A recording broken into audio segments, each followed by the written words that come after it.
Inspire the young students by supporting them to work with new ideas and transform them into prototypes while they are in formative years. IIC has envisioned encouraging creation of institution innovation council across selected HCIs. A network of IIC are established to promote innovation and entrepreneurship in the institution through multitudinous modes, leading to an innovation promotion ecosystem in the campus. MIC has established Institution Innovation Council in more than 2,700 institutions till December 2021. Major focus to create the vibrant local innovation ecosystem, startup supporting mechanism in HCI, prepare Institute of Achal ranking in institution and innovation achievements framework, establish function ecosystem for scouting ideas and pre-incubation of ideas, develop better cognitive ability among students. Rachana, Gurrapu, technical architect and PointClilk pair. We're all happy here. See her in our campus because she came to Varangal for a leisure and given her time for us to share her experience and also guiding all of us for career course and trends in IT sector. Thank you, madam, for giving your valuable time for us and guiding our students for their IT future in their IT sector. And thanks for thank you all of you for giving me this opportunity. And we also eagerly waiting for Science and Engineering, Professor Shankar Lingam, Dean of Agriculture, Professor Chaitanya, Dean Commerce and Business Management, Professor Rachana. Today's guest speaker, Rachana, Gurrapu, staff and students of final year of Chaitanya University. As you know, our IIC cell of engineering college is very active and they have already conducted several programs, and today's lecture is one of them. We are going to launch a new program as a healthy measure, e-waste for recycling. So our Honorable Prime Minister in his Mann Ki Baat was making a reference to this, and this proposal was liked by our Chancellor, sir. We will be initiating that healthy measure also. Actually, I am here as father of Rachana, just to listen to her, not to give a lengthy lecture. Thank you. My dear energetic, enthusiastic student friends, dignitaries on the dais,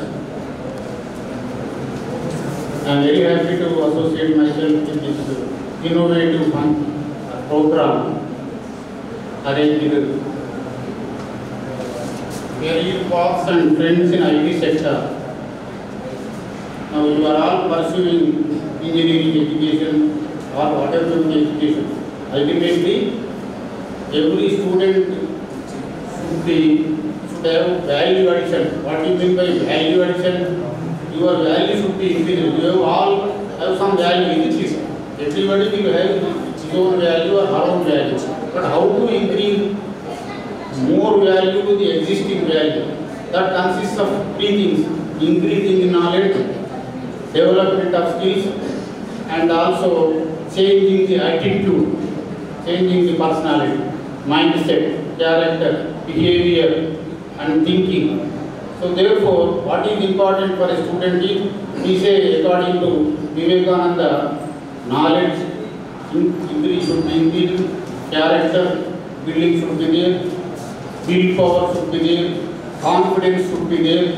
So if at all you want to shine in your life, that is the reason why I say my usual poem, one should become first-rate intelligent person, one should act as front-line driver for introducing changes, one should have exceptional insights into societal needs, one should establish creative benchmarks for enhancing performance capacities, one should take the work like a fun, one should involve in it like a gun, one should have a mission to shine and one should have a passion to win. Anyone can dream, many cannot be in the farm, only one with hard work, necessary zeal and enthusiasm can be in the name and fame.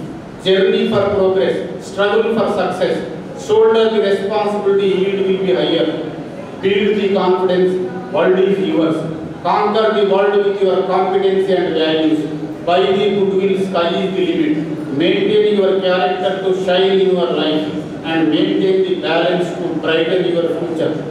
I also say that you are all afraid of competition. Competition is there, competition is there, how can you serve, how can you get a job, how can you should be in your life. But in my view, competition is not a curse for a creative student. Championship is not a challenge for a committed student. Uncertainty is neither an evil nor a devil for a dedicated student. Flux is not a problem for a professional student. If you are first-rate intelligent and if you have original thinking, if you are really a think tank, reservoir of independent ideas, original ideas, creative ideas, brilliant ideas, fantastic ideas, lateral ideas, what is the problem for you? All problems are only for mediocres or those who do not work. That is the reason why I say students are supposed to develop reading habit, writing will, speaking skill and showcasing thrill. Therefore, if you have these four habits, if you change your attitude and you will be gem and you will become hard cake for your advanced booking and some salary and abroad chance. Good luck. Thank you. On the dais, I am very happy to know that our Vice Chancellor's daughter is going to deliver a lecture today. Please, probably every one of you may be feeling very happy. And my wish is all of you should come this side at one day and deliver the lectures like that so that you can go on teaching your skills, whatever you have learned and also your experiences. I wish that all of you should come to this side of the dais or a lecture room or a conference hall. Now coming to the actual the career paths and trends in IT sector. You all know that so many investigations are going on, so many new things are coming on. G2, G1, G2, G3, so again it has come to G4, now we are entering the G5 world. And already in certain of the cities it has started in India also. And I think the person, this is also setting like a business. People are taking these technologies and trying to help the common man. Now, like this, every day we are getting all the investigations, and some of these investigations are for the academic section, or some of them may be utilized by the are useful to the common man or everybody for our convenience sake. But what as an academician, also as a researcher, worked for more than 30 years as a researcher, I always wish for the practical utility of the investigation or what we are innovating, so that that can be made use for the sake of our human race particularly. So for academic purpose, we can have a lot of patents and also research things. That part will become a science, a part of the science what we do, or the younger generations who are going to study in the future. And here, just the people, if you do not mind, I am very much inspired by our Professor Krishnamacharya's words, chanting of the words. You know, how many of you are seeing the Sri Krishna or Radha Krishna in the channel from 7 a.m. to 8 a.m. in the morning? I do not know, but if you are not seeing, please I recommend all of you to see the 7 o'clock to 8 a.m. 7 o'clock to 8 a.m. 7 a.m. to 8 a.m. It is a very beautiful narration of everything. Every human being has to see, to learn each and every aspect of the life. From a kid to the who can learn the atmosphere, whatever is placed, to another minute a dying person. So that episode, that characters in that one was carved like anything. So one thing, every one of us, even including me as a researcher for about 30 years, I researched from the searched one. The search was done by our elders. That means our old people, older generation people. Now whatever we are trying to do is, we are researching the things. Many of the things were already searched and documented in many of the books. If you take any of the methodological, particularly books, and many of the things are available, what we are trying to research them, out of which we are trying to find out some new things which were already documented long back. But because of the so many years of gap, they were perished, they were unable to reach us. Like that, I would like to quote one example. You take the Sudarshan Chakra in the Vishnumurti, it is a remoteless one. Now everything we are using with the help of a remote. If you take it will hit the target and will come and join the hands of the Lord Vishnu, Lord Krishna. So like that, the remoteness is there since ages together. Is it in the Treta Yuga or not? I think Dwarka Yuga. I think every Yuga has got more than 10,000 years or lakhs, so many years, every Yuga. So like that, we have passed so many Yugas now in the Kali Yuga. And in this Kali Yuga, we are trying to find out many things which were already there existed. But for our sake, we are trying to dig out the older things and we are finding new things. So I wish all of you to become the scientists of information technology and particularly in the engineering faculty. And engineering has got the connections to each and every branch of the science. And nowadays, we are going towards the multidisciplinary aspect of development, our education. So I wish all of you a grand success and a great career in your future. Thank you very much for giving the opportunity. She has about 15 medals and certificates to her credits. She did BE at BIX Pilani in the branch of Mechanical Engineering and had her internship in Hyderabad and Pune. Later, she did her MS in Industrial Engineering with specialization in statistics from University of Texas at Arlington, USA. She has 12 years of IT experience in various organizations. She is the youngest daughter of our Vice Chancellor. One can have access to her 28 videos on different topics by searching for this and that with Rachana on YouTube. Particularly her videos on webhook versus API, artificial technology, important database concepts, SMP versus MPP, cloud, big data developer, exploratory data analysis, Python tutorial, and office party games, how data science and technology are coming together, describe IBM Watson Auto AI using CT, scan images of COVID-19 patients, machine learning, impact of COVID-19 on USA real estate market, and so on. Now I would like to invite our today's speaker to speak few words.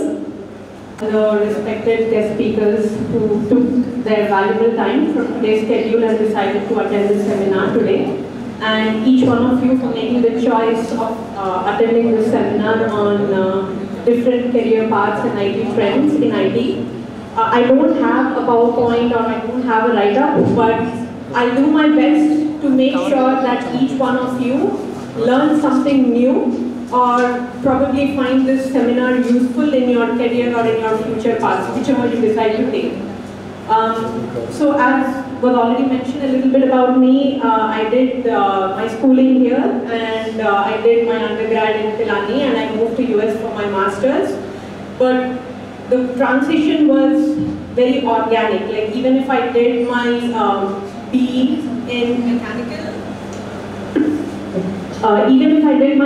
mechanical, I always had interest in coding or in programming languages. So during my bachelor's of engineering, even if I was in a different stream, I used to attend courses.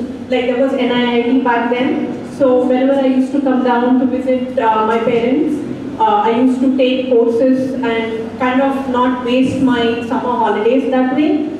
And once I moved to US, I did masters in industrial engineering, but in that I had a lot of interest in statistics. But back then I didn't know that it will become such a huge thing that it is today. Like for instance, data science, the whole premise is advanced statistics. Like linear regression, all these are basic fundamental concepts that you need to know to become a data scientist or even pursue a career in statistics. But back then I didn't know that.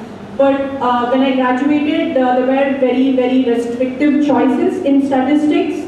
So my transition to IT happened organically, and I started as a programmer analyst, and then I was a normal Oracle backend developer, and then I moved to senior developer, and I became a principal engineer, and now I am a software architect. So you can, if in terms of seniority, software architect, you can consider something like a program manager. It's kind of that level, but this career progression didn't happen overnight. I continued making choices, I continued putting myself in certain situations that took me to these kind of transitional positions.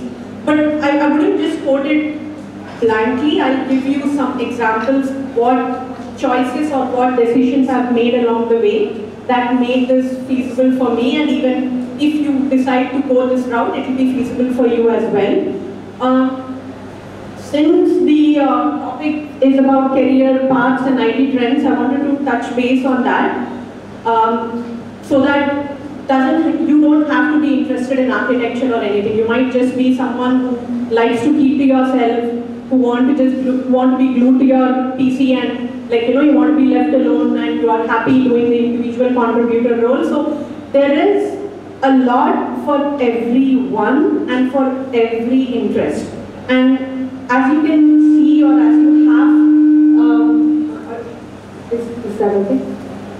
As you have personally experienced also in your day-to-day life, most of the things that we are doing these days are somehow online related. Like e-commerce has burst out into the scene. Even sectors like agriculture or even remote, probably you might think these are not related fields to IT, they all have some IT components that have permeated into them. So due to this particular transition, there are so many roles, so many terms, terminologies that have not existed less than a decade. For example, you might hear terminologies like SaaSops, or Chief Evangelist, or Chief Architect, or Enterprise Architect, or DevOps. These kind of terminologies I have seen being thrown around quite a lot from the past 6 to 7 years, but not before that. Like when I was starting out as a developer, I don't think I would have heard the name SaaSops or DevOps. We only had DBA or database administration or deployments, those kind of terminologies. So, but primarily I think if I have to talk about the main ones, I'll start with a very simple career path that you can think about is IT support specialist. Like if you are someone who is interested in fixing problems, if there is a software that is malfunctioning on an employee's desktop, first they won't call any of the developers or anybody, they'll probably reach out to an IT support specialist. Or if even for the regular maintenance, right? Like if you are a developer who have just joined a company and need Visual Studio, right? That's one of the coding softwares that you might need. You might reach out to IT support specialists to make sure that you got the right licensing or that everything is set up and running properly on your machine, right? So that is one career trend that you can pick, which is IT support specialist. It doesn't require a lot of coding background. So if you're someone who is interested to get into the IT field but don't know a lot about coding, or you get flustered looking at so many terms that are being thrown around, right? There is, like, for instance, when I started out, all I used to hear was SQL, or T-SQL, or Java, or JavaScript. But now if I go and see there are languages like Rust, which is both a back-end language and a front-end language, depending on, like, what application or what software you're building. You have Golang, you have, I think PHP is also one more language, but there are so many languages out there that are growing. So you can pick and choose which is comfortable for you, but then if you are someone who wants to start slowly but get your feet wet in the IT field, then IT support specialist is someone you can think of. Then there is networks and systems specialist options that have come up. For instance, like a lot of, again, this particular field got a lot of exposure in the recent times because go-to-market time has reduced so much in these days because everybody wants to compete. Like, there is an Uber app, there is a Lyft app, there is an Ola app. Everybody wants to be the #1 service provider and they want to make a lot of money. So due to the go-to-market strategies being so fast-paced and agile, a lot of such new roles have gained a lot of significant prominence, meaning a network specialist's main responsibility would be to make sure that the networks are communicating with each other in a secure fashion. Like, you might think, like, it's some of the things you will probably get into the nitty-gritties once you actually start working on those. Like, how do these networks communicate with each other? Is the data encrypted? Because say if you're working for a healthcare company, there is a lot of PHI, meaning personal health information that is getting transmitted between these networks or servers.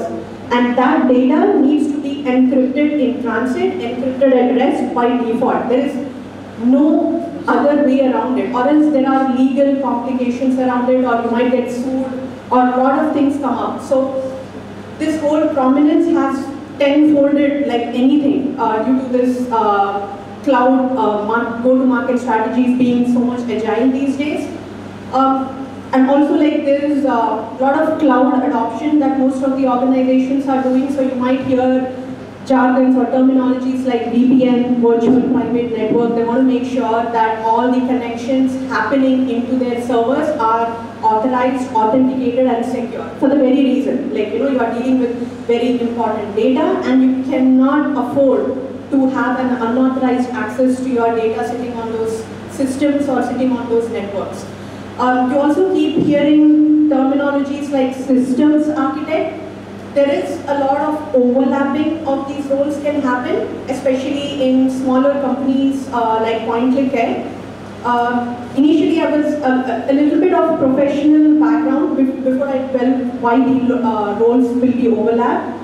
I used to work for a bigger organization called Gartner, which is a very reputed company back there in North America. They are a technological research firm who provide a lot of strategic decisions for CEOs or CIOs who are looking to take their company to the next level.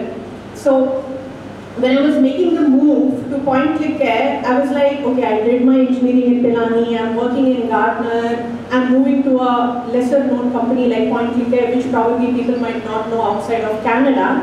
But that kind of intrigued me a bit because that's a brand new stream. I was speaking for myself, which was healthcare. So PointClilk is a healthcare service provider, and they are primarily in post-acute care, and they deal with senior nursing facilities. So and they also work with Medicaid insurance reimbursements. Like, Medicaid is again an insurance program that is funded by federal government there back in North America. But long story short, when I made the switch to a smaller company like PointClilk, I felt so many responsibilities were getting overlapped, because that's what exposure you get when you move to a smaller company. And initially I was kind of thinking, am I making the right move? But if I go back and think about it, like 2-3 years down the line, right now I've been working there for almost 2.5 years. It's one of the best decisions I have made.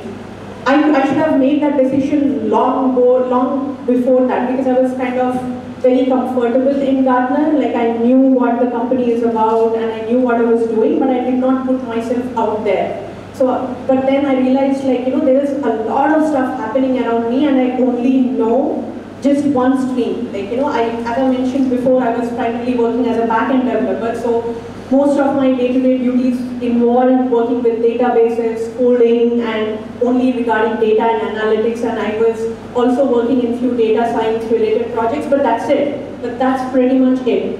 But when I moved to a smaller company, I kind of saw that a lot of roles can get overlapped and your experience starts to grow in other areas that probably you did not have access to before. But that's not to say it will happen to each one of you.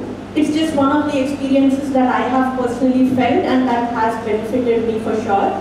So coming back to the systems specialist role, so when the networks specialist role is kind of making sure all networks are communicating in a secure fashion and making sure that you don't have unauthorized access or no data breaches and so on and so forth. But systems specialist works with making sure that all the components of a system is working fine or as per the high security standards that the organization has put for themselves, meaning data backup or recovery, right? And they want to make sure that you are connecting to the computers or to the organization's network from your own PC, from your own computer. They want to make sure that all of the security guidelines, security practices are met. So a lot goes behind the scenes, and just because there is a lot of data that is being transferred back and forth, which is available for anybody who has a very good hacking knowledge can probably get access to it. So that's why this stream is getting a lot of importance and will continue to get a lot of boost, like cybersecurity, networks specialist, or systems architect. So these are some of the career paths that you can take if you are into these kind of areas of interest. Then there is a different career path which I think most of you are already aware of. It's something that I also started off as a software, in software development. Like these professionals working in software development are responsible for making sure that all the softwares that the organization supports are scalable, or you are building for the long term. Like, you're not just building for like near term, like, just okay, as long as software works for 1 year, I'm fine. No, it doesn't work that way. You have to think ahead and you have to keep improvising and make sure that your software development also evolves along with the organization's objective. So, like, say for instance, initially the data sources used to be like pretty standard. Like, you have your on-prem databases, or few of them who have gotten into cloud strategy a little bit farther along. They were already doing hybrid clouds, like few of them being on-prem and few of them being on cloud.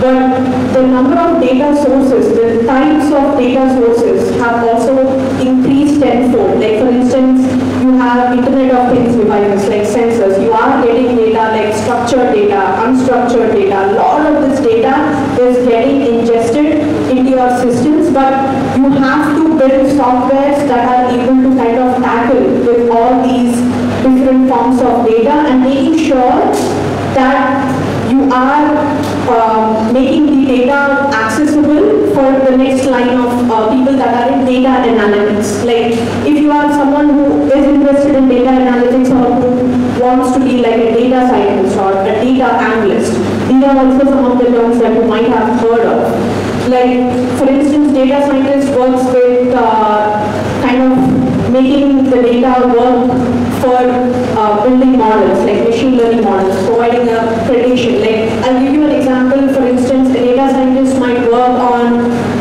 if you have ever logged on to Netflix, or if you have ever logged on to Amazon Prime Video, you will get some recommendations, or there is some kind of sentiment analysis these companies are trying to get, so that they can improvise their own services and probably provide more offerings to the end users as well. So all of this requires a lot of machine learning in the background, artificial intelligence, deep learning, all of that. But if your data is not accessible, or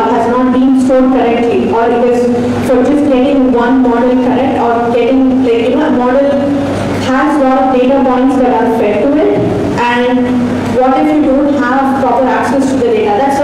That's not a good look for the company, right? So a lot of these things work in a cohesive way, but at the same time, you don't have to kind of know all of it in one go. Like, you can pick software development and probably see how you like it. If you are feeling that, oh, there's too much of coding, there's too much of upkeep that I'm planning, that I'm having to do. For instance, like, I was a well-versed Rust programmer, but now we are talking about some other new program called Swift or something. Like, it doesn't make sense for me, but at least I would say, regardless of what stream you choose, like data analytics or software development, having a strong fundamental knowledge of any programming language of your choice, like maybe Java or even like Rust. I mean, Rust is pretty new, but JavaScript is there, PHP is there. So having some basic fundamentals of programming languages is key, irrespective of what stream you choose in IT. Because if you put your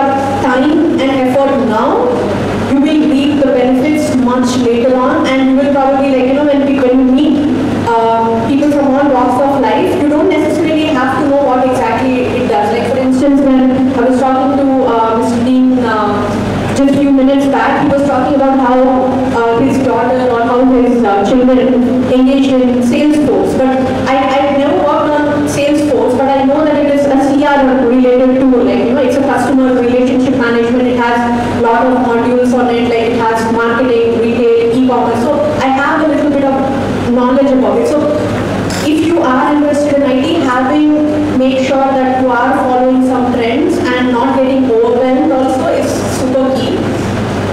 Now I spoke about software development and I spoke about networks architect. So there is one more role or path that is gaining a lot of prominence is web app development. Like, you have Uber and you have Ola, like all of this, you are able to hail a cab in a click of a button. I couldn't even think about it like 10 years down the lane. I had to literally plan out my day, had to understand, okay, who's going to pick me up, who am I going to tag along with to move from point A to point B. But now it's all very, very easy. Like, you don't even have to think about it. But a lot of complex infrastructure goes behind the scenes. Like, if you are interested in IT, then spare some time to understand what different components are making up the Uber app. Like, what would you need? Like, where is my data getting stored? Like, you are providing your mobile number, you are providing your credit card details.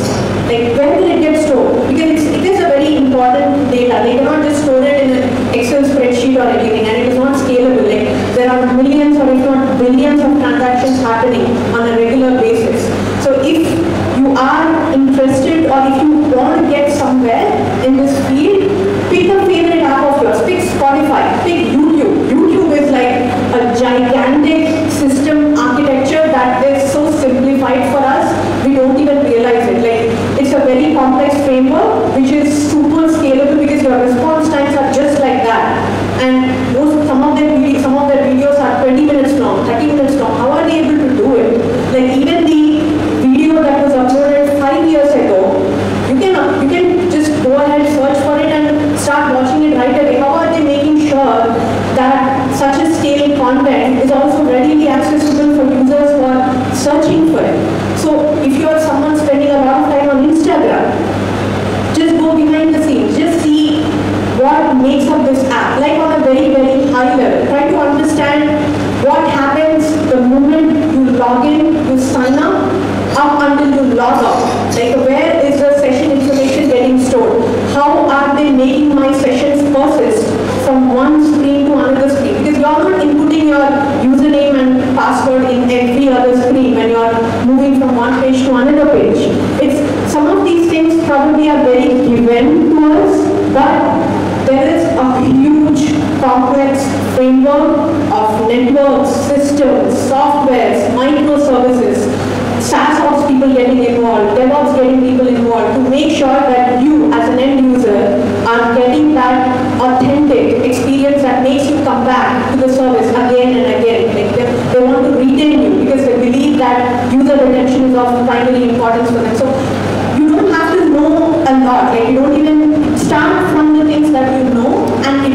about, and that will take you to areas of interest and maybe will lead you to a choice of career path that you might be interested in. Now coming to the field that I am working on, like I should have started with that, but I am keeping it to the last, is cloud computing. So when I started out as a developer, as I mentioned already, but then Gartner was a very Oracle-heavy shop, and after a few years I realized that no, this is not working, this will not work, it is not scalable. I am going and telling people what to pick for a cloud strategy, but my internal framework is going stale. So they had this huge cloud revamp project in Gartner, and we picked Azure as our cloud provider. So I started getting involved in the migration activities from an on-prem network to a cloud-based framework.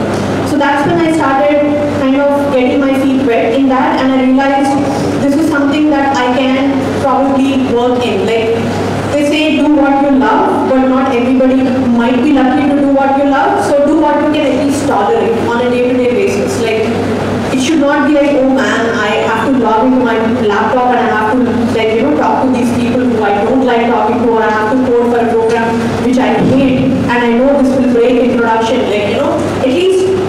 At least like I felt like, okay, so this is something that I can probably work in, at least for the time being. I don't know how my mind will shift in the next few years, but at least right now, this is where I'm at. So there are multiple cloud providers that are available that, as you might already be aware, you have GCP, you have AWS, you have Azure, and there are a lot of databases that are getting thrown into the market at the drop of a hat. So but at the bare minimum, having a good understanding of what all services you get in all these three cloud providers, and for an architect like me, they kind of portray as some kind of a T-shaped person, like in the sense you specialize in one area, but you also have a broader knowledge on your other frameworks. Meaning, I cannot go and say how, I don't know how a web app works, I cannot say that. I at least have to know a little bit of basic knowledge on how a database might interact with a web application and so on and so forth,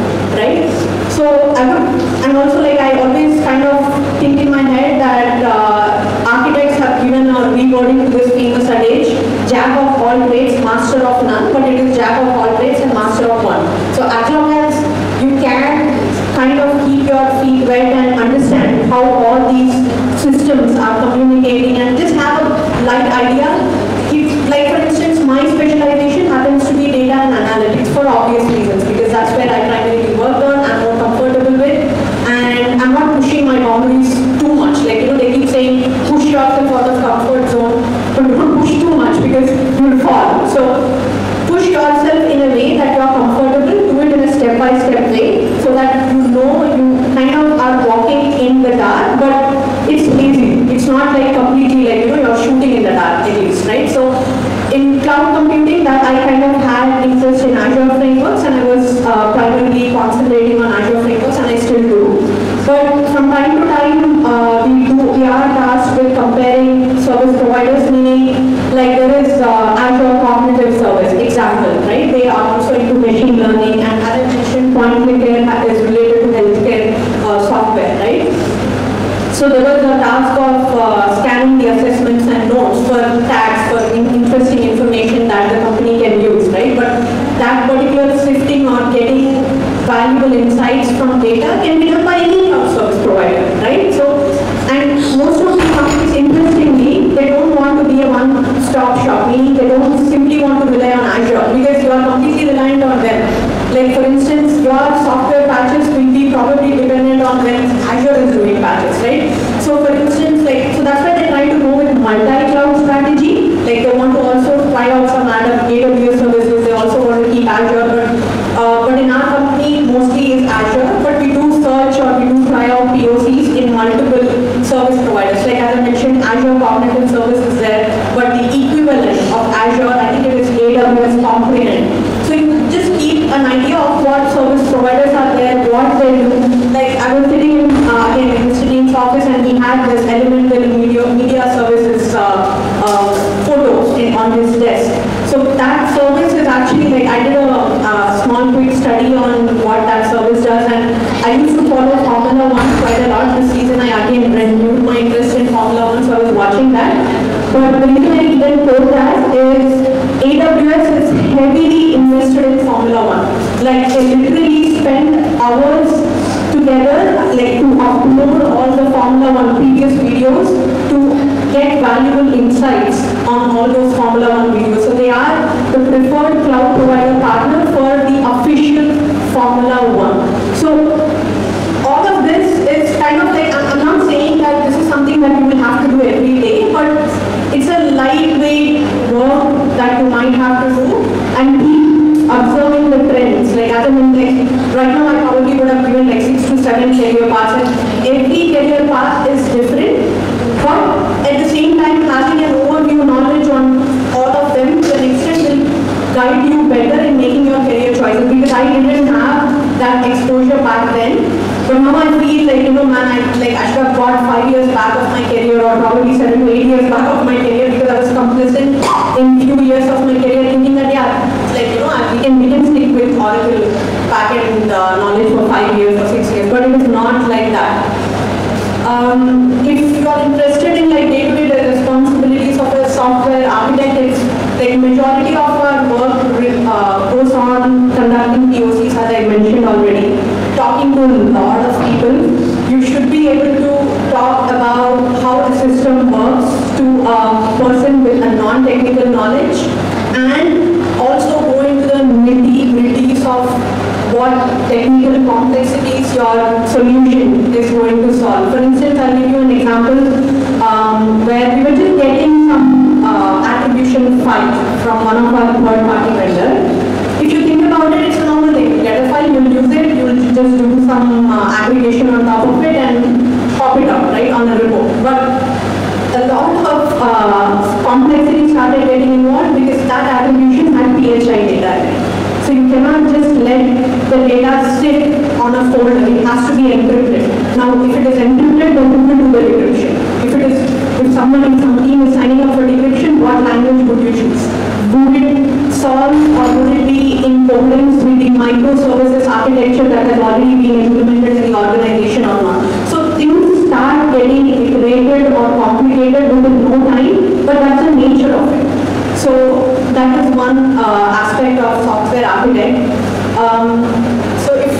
There are a few things that I would definitely recommend if you are going into cloud computing or even any of these routes, is making sure that you are not comfortable. You should never be comfortable in your life. If you are comfortable, then probably you are doing something super wrong. Probably after like 20-30 years in your career, you cannot go and say, no, I'm not feeling comfortable, I want to try something new. Maybe you might not get that chance because you have family, you have responsibilities, you cannot be so, indifferent to other people's demands and needs or situations. But this age, this primary age, you should never be comfortable.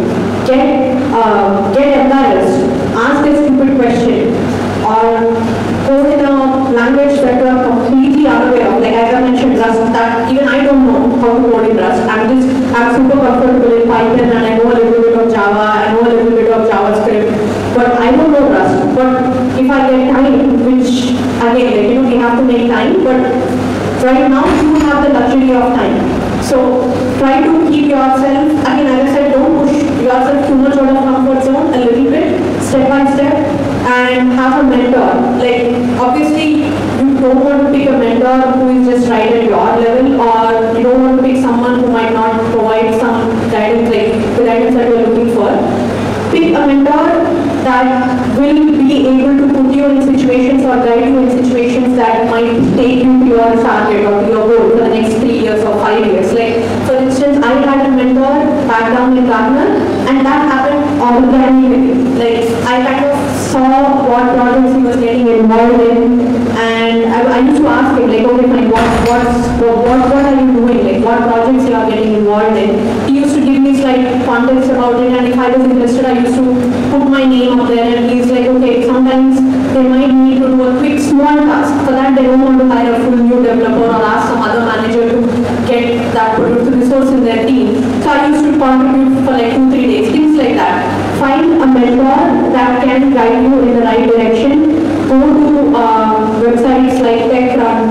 Mashable, Wired, Verge. Like, these days, everywhere you go, you'll be hearing about ChatGPT, right? Like, they think that ChatGPT is going to replace all of the menial tasks and all of it. But what is ChatGPT? Have you gone and tried it? Like, for instance, 2 days back, I was just trying out for the answers that I already knew, just to see if it will spit out the same answer that I thought it might spit out, right? And I just asked a few more questions on it, and then there is ChatGPT, but there is also Google Sparrow that soon they are going to tout, and they're saying that it is going to be a ChatGPT killer. But why?